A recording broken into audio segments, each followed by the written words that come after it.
Buenas noches, estimados, sean todos bienvenidos. Este es el feedback del primer trimestre, la retroalimentación de estos dos primeros parciales del periodo 2021-2022 para tercero bachillerato general unificado. Bueno, en esta tutoría vamos a hacer una retroalimentación de todos los temas que hemos visto a lo largo de este primer trimestre y por último vamos a culminar dando las indicaciones de cómo se va a realizar la evaluación trimestral. Bueno, ya nos hemos ayudado entonces con una pequeña pizarra donde vamos a ir anotando todos los temas que hemos visto. Entonces aquí vamos a ir anotando. Bueno, les recuerdo, en la ficha número 1 vimos el primer tema que era fuerzas eléctricas. Felicia, ¿me puedes recordar qué eran las fuerzas eléctricas? Felicia, ¿me puedes recordar el tema fuerzas eléctricas? ¿Qué recordamos de eso? Hablamos de la electricidad, licenciado. Sí, muy bien. Las fuerzas que tiene la electricidad. Muy bien, Felicia. Sí. Entonces el primer tema que vimos en la ficha número 1 fue fuerzas eléctricas y mencionaba inclusivamente lo que eran los cuerpos cargados eléctricamente, ¿no? Y cómo tenía el origen de la carga eléctrica de la palabra griega electrón, ¿no? Vimos que hablábamos de los electrones y los protones. Recordemos que hablábamos de los electrones que tenían carga negativa, ¿no? ¿Sí? Y que lo veíamos como la siguiente gráfica, ¿no? Un electrón y un protón. También vimos el valor de la carga del electrón. ¿Quién se recuerda cuánto valía la carga? ¿Cuál era el valor de la carga del electrón? Aquí les voy a hacer un recordatorio. El valor de la carga del electrón estaba establecido en 1.6 por 10 a la menos 19 coulomb. Ese era el valor mínimo que tenía un electrón o un protón, ¿no es cierto? Y dependiendo si era un electrón o protón, le poníamos el signo menos o el signo más. Las fuerzas eléctricas no era otra cosa que la electricidad producida por el movimiento de electrones a través de un medio conductor, ¿no es cierto? Dentro de esas fuerzas eléctricas vimos también la famosa ley de cargas, que decía que cuando teníamos cargas de diferentes signos, ¿qué pasaba, Felicia, con las cargas de diferentes signos?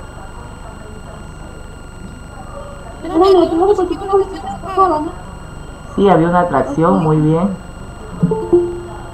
¿Y qué sucedía vuelta con las cargas del mismo signo?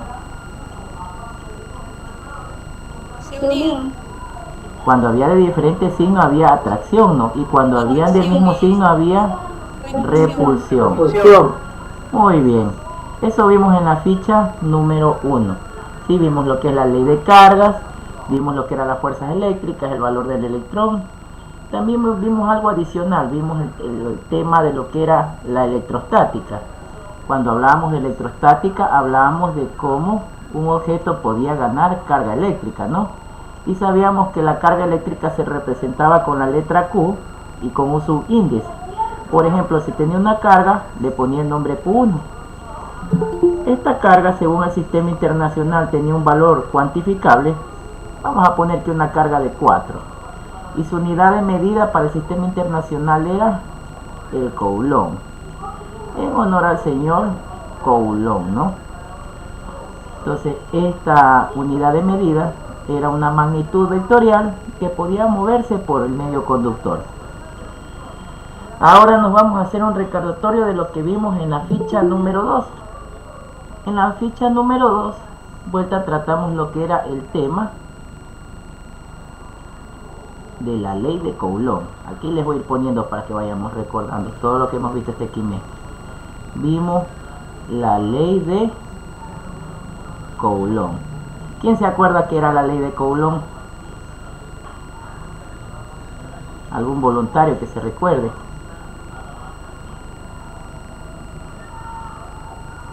Luis, ¿qué te acuerdas de la ley de Coulomb? Bueno, yo les voy a hacer un pequeño recordatorio. En la ley de Coulomb hablábamos de que podríamos estas cargas que se movían por el medio conductor que producían esa atracción y repulsión, podíamos medir esta fuerza de atracción y repulsión. ¿Cómo lo hacemos para medirla? Para eso apareció la ley de Coulomb, que decía que la fuerza de atracción y repulsión de estas cargas era igual ¿a qué? A un producto de una constante, ¿no es cierto? Una constante K multiplicado por el valor de la carga 1 multiplicado por el valor de la carga número 2, y todo esto dividido ¿para qué? Para la distancia al cuadrado que los separaba, porque estas cargas en el espacio estaban separadas por una distancia. Entonces yo con esta ley yo podía calcular la fuerza de atracción o la fuerza de repulsión. ¿Cuánto era el valor de esta constante de proporcionalidad? ¿Quién se acuerda cuánto valía la constante de proporcionalidad? Valía 9 por 10 a la menos 19, perdón, 9 por 10 a la 9 newton por metro al cuadrado dividido para un coulomb al cuadrado. ¿Sí? Eso vimos en la ficha número 2, la ley de Coulomb.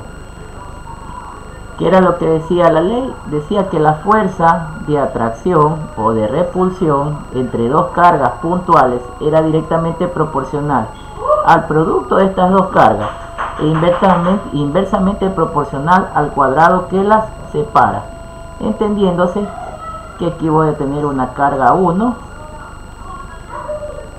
y una carga número 2. Aquí también estudiamos una magnitud. Esta fuerza de atracción era una magnitud vectorial, ¿sí? Que de igual manera tenía un valor numérico. Vamos a poner un ejemplo. Y su unidad de medida para el sistema internacional era el newton. ¿Sí? El newton. Miren, entonces miren cómo ya vamos viendo la cantidad de magnitudes que hemos ido estudiando a lo largo de todo este primer quimestre. Eso vimos entonces en lo que es la ficha número 2, ¿sí? También vimos sobre la constante dieléctrica, vimos la constante de permeabilidad y todo eso, ¿no? Ahora nos vamos a la ficha número 3. En la ficha número 3 voy a ir haciendo más arriba para ir llenando. En la ficha número 3, ¿quién recuerda que vimos en la ficha número 3? ¿Algún voluntario? Bueno, vamos a continuar. En la ficha número 3 vimos o revisamos o hicimos un estudio del campo eléctrico. Hicimos un estudio del campo eléctrico. ¿Por qué hicimos ese estudio del campo eléctrico? Porque sabíamos que estas fuerzas eléctricas que producían una corriente eléctrica, que a su vez tenían un fenómeno de atracción y repulsión, gracias a la ley de Coulomb, producían un fenómeno llamado campo eléctrico. ¿Qué era el campo eléctrico? Era aquella perturbación de ese espacio que se produce o que rodea por el hecho de tener una carga eléctrica. Entonces, si estas cargas viajaban por el espacio, iban perturbando este espacio, ¿no es cierto? Y esa manifestación se llama campo eléctrico. Ahora, ¿cómo se representaba el campo eléctrico o cómo se representaba este campo eléctrico? Entonces ahí estudiamos una nueva magnitud. Ese campo eléctrico se representaba con la letra E mayúscula y con una flechita, ya que también es una magnitud vectorial, ¿sí? El campo eléctrico. Y también estudiamos otra magnitud que se llamaba tensión o voltaje, que también es una magnitud vectorial. Este campo eléctrico aquí era igual a la misma constante de proporcionalidad multiplicado por el valor de la carga y dividido para la distancia al cuadrado. En cambio, la tensión en el estudio del campo eléctrico era igual al trabajo que había dividido para el valor de la carga. ¿Sí? Para el valor de la carga. Cuando hablábamos de campo eléctrico, hablábamos de esa región en el espacio, o esa perturbación donde esa carga eléctrica recorre el espacio, ¿no es cierto? Y produce la corriente eléctrica. Ahora, ¿cuál era la unidad de medida para el campo eléctrico? La unidad de medida para el campo eléctrico, según el sistema internacional, era el newton. ¿Sobre qué? El newton sobre coulomb, ¿sí? Porque también lo podíamos encontrar dividiendo la fuerza, ¿sí?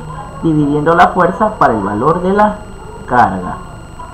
Entendiéndose que la fuerza se mide en newton y la carga se mide en coulomb. Ahora ustedes me dirán, ¿y en qué se mide la tensión o voltaje? La unidad de medida de la tensión se representa con números, y en honor al señor Volt, su unidad de medida para el sistema internacional es el voltio, ¿sí? Así que en el estudio del campo eléctrico aprendimos dos magnitudes vectoriales, el campo eléctrico y la tensión, también llamada diferencia de potencial. También trabajamos con un simulador. Ahora nos vamos a la ficha número 4. En la ficha número 4,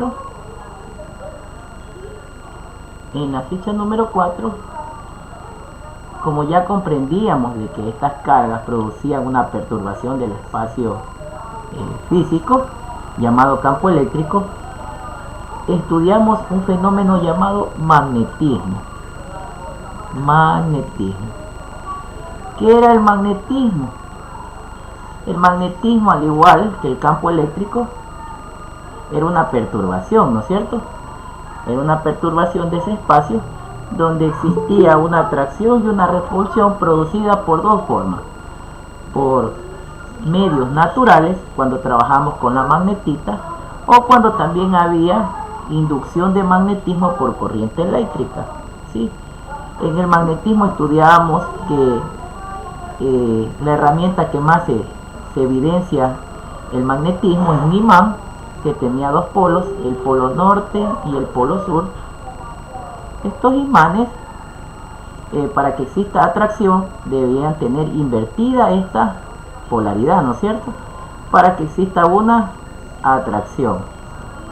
Y este campo magnético se lo representaba con la letra griega beta, ¿sí? También era una magnitud vectorial, su unidad de medida era el Tesla.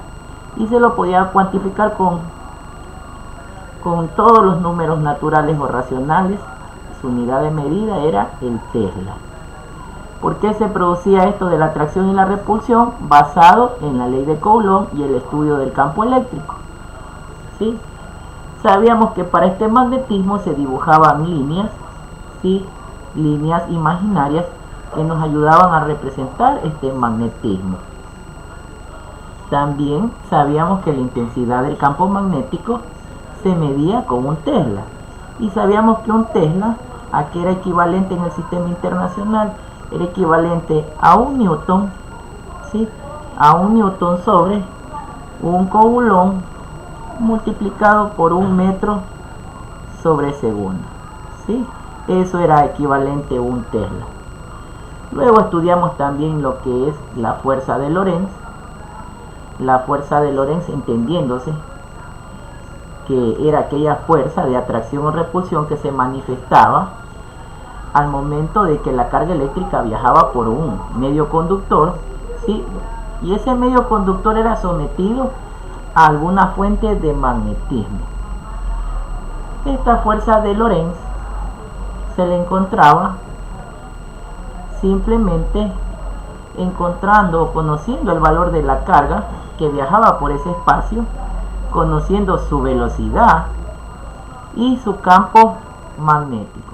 Y en ciertos casos necesitamos también conocer si esto tenía un ángulo. Entonces también multiplicamos por el seno de este ángulo para encontrar lo que era la fuerza de atracción o de repulsión magnética, ¿sí? Llamada fuerza de Lorentz. que entonces les voy a poner para que no se olviden. Esto es cuando hablábamos de Lorentz.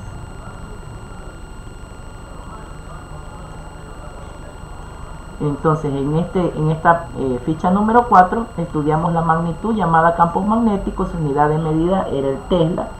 Encontramos lo que era la fuerza de Lorentz. Hablamos qué sucedía, por qué la brújula apuntaba hacia el norte. Y también hablamos sobre la regla de la manito. La regla de la manito izquierda, donde se dibujaban 3 vectores. Aquí les voy dibujando cada uno de los vectores.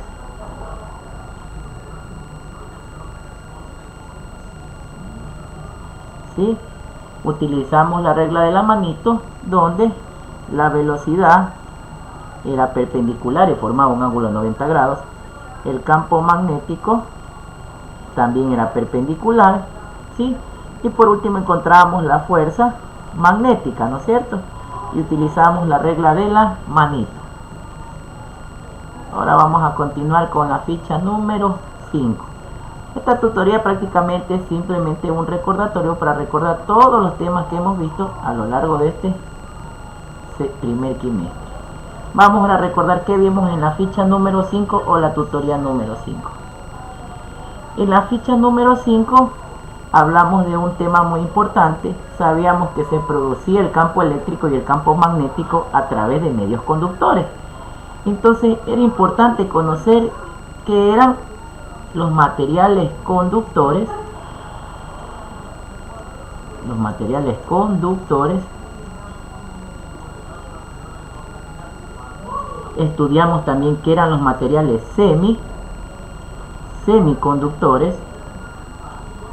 Y estudiamos los materiales que eran aislantes. ¿Sí? Aislantes. Aprendimos a hacer esquemas eléctricos. Y cómo representar cada una de estos herramientas que permiten la conducción o el aislamiento de la corriente eléctrica. ¿Sí? Dentro de estas conocimos lo que era la resistencia eléctrica, que se la representaba de la siguiente manera, y sabíamos que su unidad de medida era el ohm. ¿Sí? También encontramos lo que era una fuente de voltaje, ¿sí? Que se la representaba y su unidad de medida era el voltio, ¿no es cierto? Que nos alimentaba nuestro circuito eléctrico. Y también este símbolo que nos representaba lo que era un material conductor de cobre, ¿no es cierto? A ver, déjenme aquí borrar que aquí me equivocaron. ¿Ya? Vimos toda esa simbología. Como actividad se les envió a dibujar un esquema eléctrico para representar los materiales conductores, semiconductores y aislantes. ¿Qué eran materiales conductores? Aquellos materiales que permitían conducir la corriente eléctrica o el viaje de electrones. Los semiconductores, aquellos que permitían medianamente conducir la corriente eléctrica. Y los aislantes, los que no permitían que la corriente fluya por este medio. ¿Sí?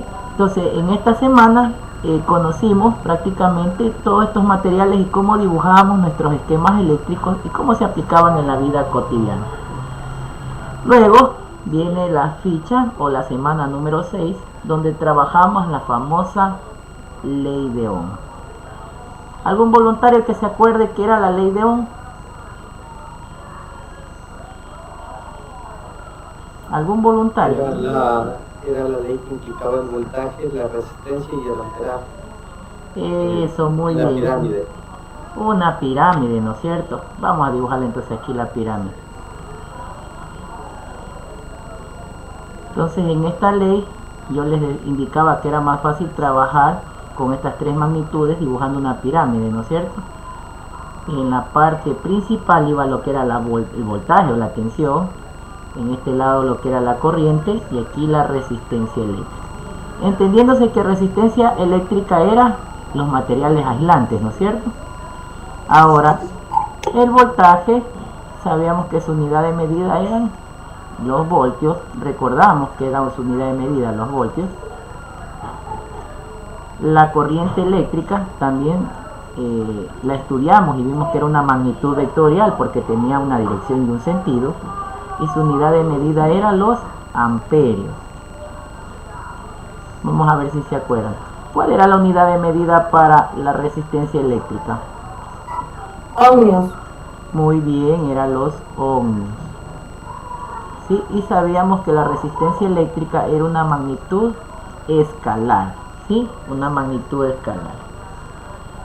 Ahora, nos ayudábamos nosotros este triangulito y nuestra ley decía que la tensión era igual a la corriente multiplicado por el valor de la resistencia, entendiéndose que la tensión y la corriente eran magnitudes vectoriales. ¿Sí? ¿Qué era lo que decía Ohm? La intensidad de la corriente eléctrica que circula por un medio conductor siempre va a ser proporcional a la diferencia de potencial aplicada e inversamente proporcional a la resistencia del mismo. ¿Qué quiere decir? Que, por ejemplo, si yo tengo mayor resistencia, va a haber mayor tensión. ¿Sí? Mayor tensión. Y si yo tengo menor resistencia, va a haber menor tensión. ¿Sí? Entonces siempre, por lo general, donde haya circuitos que haya más resistencias eléctricas o materiales aislantes, se necesita o va a haber mayor tensión para poder suministrarle corriente eléctrica por estos circuitos. Por eso hablaba la ley de Coulomb de esa forma. También vimos aquí una magnitud muy importante como era la potencia. ¿Sí? La potencia, entendiéndose aquí era igual que la potencia era lo que nos cobraba en la empresa eléctrica, ¿verdad? La potencia era el producto de la tensión multiplicado por la corriente eléctrica. Y también encontramos que su unidad de medida, ¿cuál eran? Eran los vatios, ¿no es cierto? Miren, entonces en la ley de Ohm estudiamos 1, 2, 3, 4 magnitudes. Todas 4 magnitudes eran tres magnitudes vectoriales y una magnitud escalar. Llenamos una sopa de letras que ustedes la realizaron, revisaron algunos videos. Ahora nos vamos a la ficha número 7. ¿Quién se recuerda quién vimos en la ficha número 7? Resistencias eléctricas. Muy bien, vimos las resistencias eléctricas, pero las aprendimos cómo se podían asociar, ¿no? Vimos que estas resistencias se podían asociar en cómo era, en serie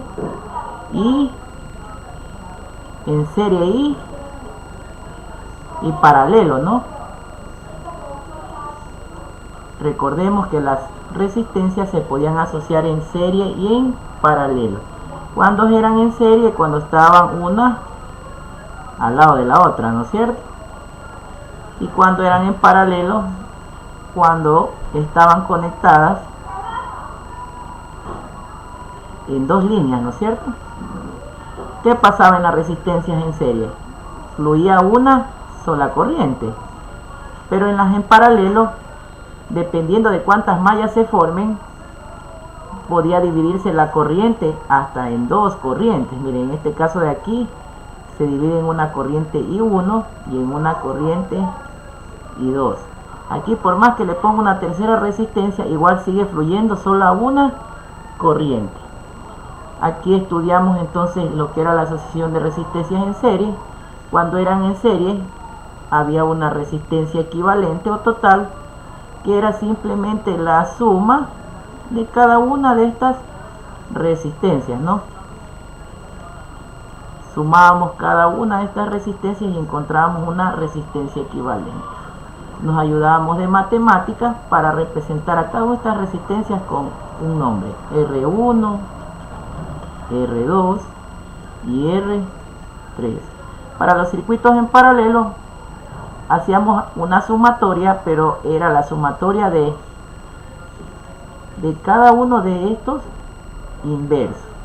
Entonces 1 sobre la resistencia total era igual a 1 sobre la resistencia 1 más 1 sobre la resistencia 2 y más 1 sobre la resistencia 3. Y si habían más resistencias, ¿qué se hacía, no? Se iba poniendo cada una de las resistencias a la n, ¿verdad? Y lo mismo pasaba acá, ¿no?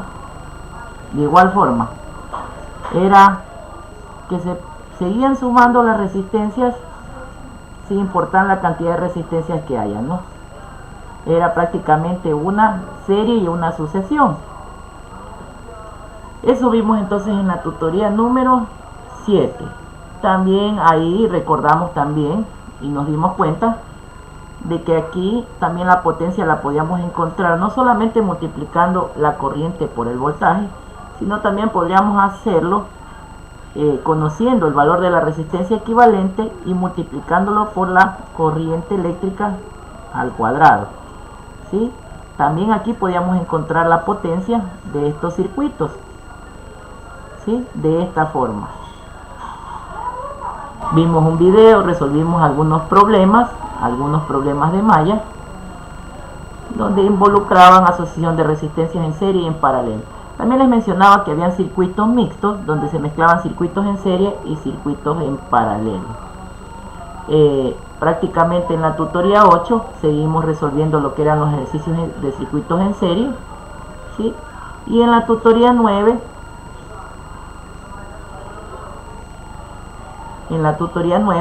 ahí sí ya cambiamos de tema. Entonces aquí vamos a poner tutoría 7 y 8. Estudiamos todo lo que era la asociación de circuitos en serie y en paralelo. Ahora nos vamos a la tutoría número 9. ¿Quién se acuerda que vimos en la tutoría 9? ¿Algún voluntario? Hayden. En la tutoría número 9 volvimos a recordarlo. Campos magnéticos. Muy bien, volvimos a recordar lo que eran los campos magnéticos. Volvimos a recordar lo que ya habíamos visto en la tutoría número 6, ¿no es cierto? Volvimos a recordar lo que era el campo magnético. Pero ya no solo el campo magnético producido como una perturbación en un medio conductor, sino también ya lo vimos en una carga móvil, ¿no es cierto? Aquí entonces encontramos algunas fórmulas muy importantes. Aquí nos dimos cuenta que el campo magnético de una carga, aunque se la medía en Tesla, era igual a la fuerza de todas esas cargas puntuales dividido para el valor que tengan esas cargas multiplicado por la velocidad, ¿sí? Multiplicado por el seno del ángulo que formen esas cargas, ¿sí? Porque siempre iban a viajar por un medio, ¿no es cierto? También vimos la fuerza dentro de un medio conductor. Aquí nos dábamos cuenta que cuando teníamos un cable de cobre, para poder encontrar esa fuerza, era igual al valor de la corriente eléctrica por la longitud que tenga el cable y multiplicado por el valor del campo magnético. Y también podríamos multiplicarlo por el seno del ángulo, ¿sí?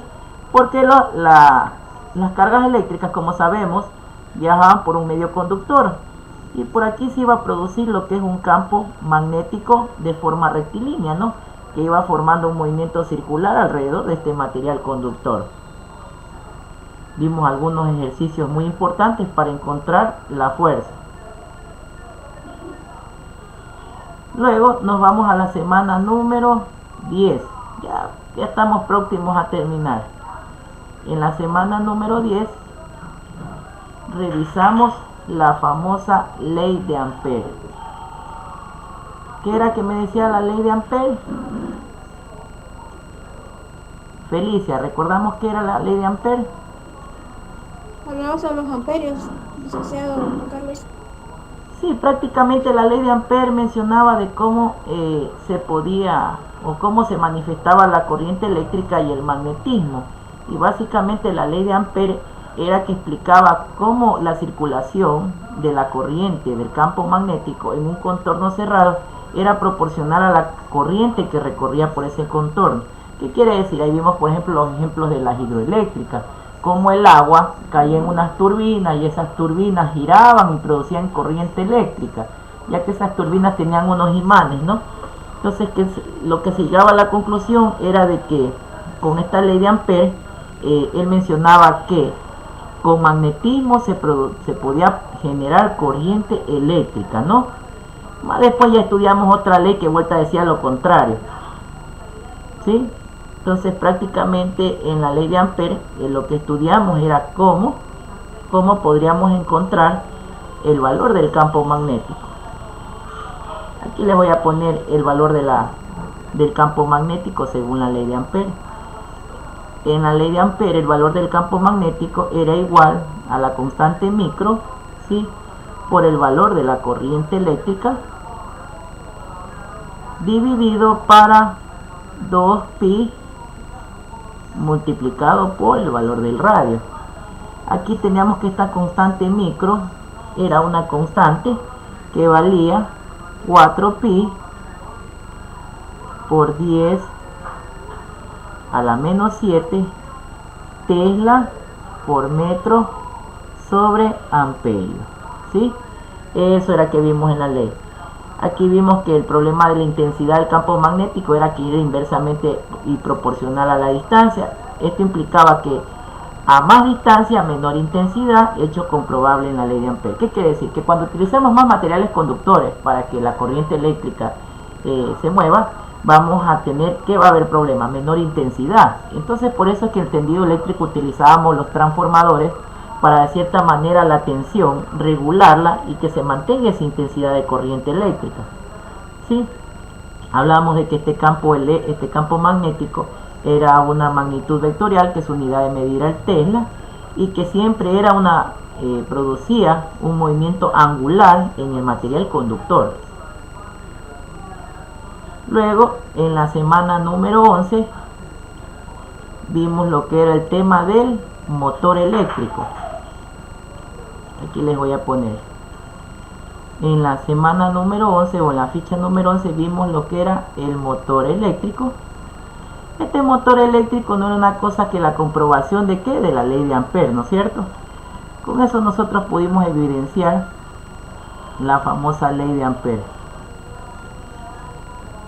En el motor eléctrico vimos un pequeño video, cómo este motor eléctrico tenía un rotor, tenía un estator, ¿no es cierto? Y que le conectábamos una batería y vimos que la circulación de ese campo magnético en una curva cerrada era igual al producto de la permeabilidad magnética por la intensidad de corriente eléctrica que atraviesa esa superficie de curva cerrada. ¿Sí? Cuando yo me refiero a curva cerrada, esa masa estaba elaborada por unas espiras. Aquí de igual manera encontrábamos el campo magnético, pero como era una curva cerrada, aquí ya aparecía una constante phi, ¿sí? Encontramos el número de espiras, ¿sí?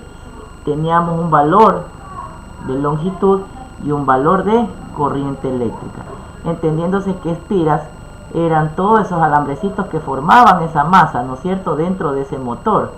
Recordemos que teníamos un motor y aquí teníamos dos imanes, ¿verdad? Dos imanes que permitían que comience a rotar cuando eran inducidos por corriente eléctrica. Esta constante de aquí, phi, era un valor de permeabilidad, un valor de la permeabilidad,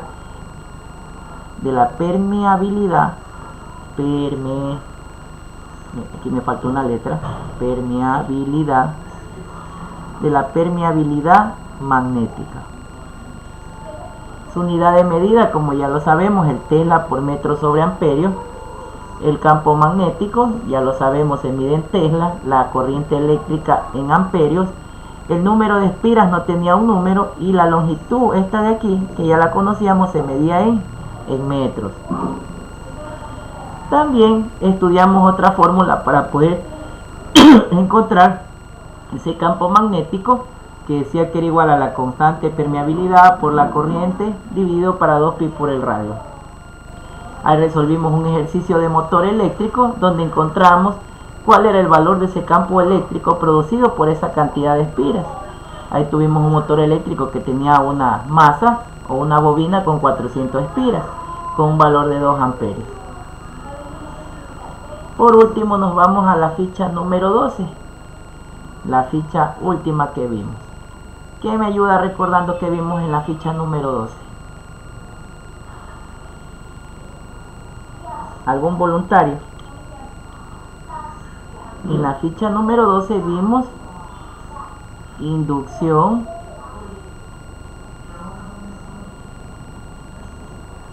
¿qué vimos? ¿Inducción de qué? Inducción de corriente eléctrica. Muy bien, vimos inducción de corriente eléctrica.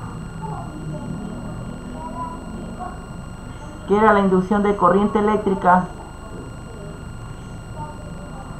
La variación de los campos magnéticos Licenciado. Por ahí va la cosa, ¿no? Que con magnetismo podíamos generar corriente eléctrica, ¿no? Así es, licenciado. Así Variaba la es. corriente, sí. Muy bien, aprendimos a utilizar con simulador lo que era un galvanómetro, un voltímetro y medíamos el voltaje y el amperaje. ¿Se acuerdan que yo pasaba un imán por un espira y se encendía un foco? Utilizamos un simulador. Aquí prácticamente cuando hablamos de inducción de corriente eléctrica, aquí hablamos de la ley de Faraday, ¿sí? En la ficha número 10 vimos la ley de Ampere, aquí vimos la ley de Faraday, ¿sí? La ley de Faraday. ¿Cuál era que lo diferenciaba? Ampere decía que podías generar magnetismo con corriente eléctrica. Faraday vuelta decía que podías generar corriente eléctrica con magnetismo. Y para eso habían unas experiencias. ¿Se acuerdan? En esas experiencias teníamos un galvanómetro que le introducíamos un imán y comenzaba la plumita a moverse, ¿no? Y nos medía lo que era una tensión. Luego hicimos una actividad extra clase que con ustedes mismos resolvimos. Y por último, tenemos la semana número 13, que es la de esta semana, que les he hecho un pequeño resumen. En la ficha número 13 les he hecho un resumen. Les he hecho un pequeño resumen. Aquí les voy a poner la ficha número 13 para que la vean. Y en esta ficha número 13 les he puesto, para aquellos que se quieren poner al día, todas las actividades que hemos hecho. Solo tienen que hacer las actividades que están amarillo. ¿Qué quiere decir? En la ficha 1 hay actividad. Luego vamos a tener actividad en la ficha número 3. Luego vamos a tener actividad en la ficha número 5. Y luego vamos a tener actividad en la ficha número 7. Siempre en las fichas impares vamos a tener actividad. Entonces tenemos un total de ¿cuántas actividades en este primer trimestre?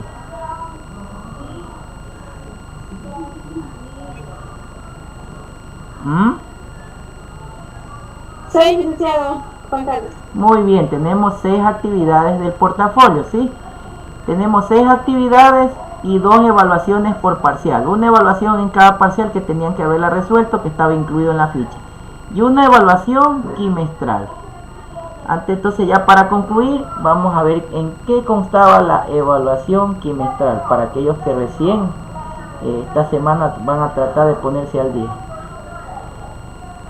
Voy a ver aquí el instrumento de evaluación de tercero.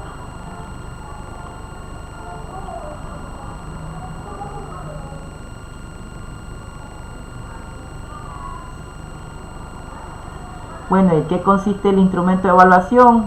De esos temas que hemos visto, de todas esas leyes, van a plantear un ejercicio práctico, ¿no? Ese ejercicio práctico lo van a resolver siguiendo la metodología experimentación, comprensión, resolución, comprobación. ¿Qué quiere decir? Que van a plantear un problema en un enunciado, van a sacar los datos, van a hacer un gráfico, van a sacar todos los datos y van a decir cada dato cómo se llama, si es una magnitud vectorial o escalar, y luego lo van a resolver y van a ir indicando cómo fueron resolviendo y qué ley aplicaron. Se aplicaron la ley de Coulomb, la ley de Faraday, la ley de Ampere. Y cómo les voy a evaluar, me van a enviar grabando un video. Entonces, ese video yo con esta rúbrica voy a calificar todos estos parámetros, que son 6. El primer parámetro que voy a calificar es la calidad y el dominio del tema. El parámetro número 2, la comprensión del fenómeno que usted lo propuso. El parámetro 3 o el criterio de evaluación número 3, si usted identifica las magnitudes, así como yo, qué es voltaje, qué es fuerza. El criterio de evaluación número 4, que van a identificar el sistema si es inercial o no inercial. El criterio número 5, cómo resuelve el problema, si aplicó bien la multiplicación, la división, suma, resta, operaciones e instrumentaciones básicas de matemáticas. Y el criterio número 6, que usted relaciona lo que aprendió en las fichas, la literatura, la teoría, con los objetivos de la asignatura y la vida cotidiana. Por ejemplo, usted ya sabe lo que es la ley de Ohm y sabe relacionarlo con la vida cotidiana, con cualquier ejemplo que usted plantee. Entonces, si usted aquí hace un buen trabajo, un buen video, pues tendrá una nota de 10, y les había mencionado que los mejores trabajos, los mejores videos los voy a publicar en el canal de YouTube, ¿sí? Y en las redes sociales.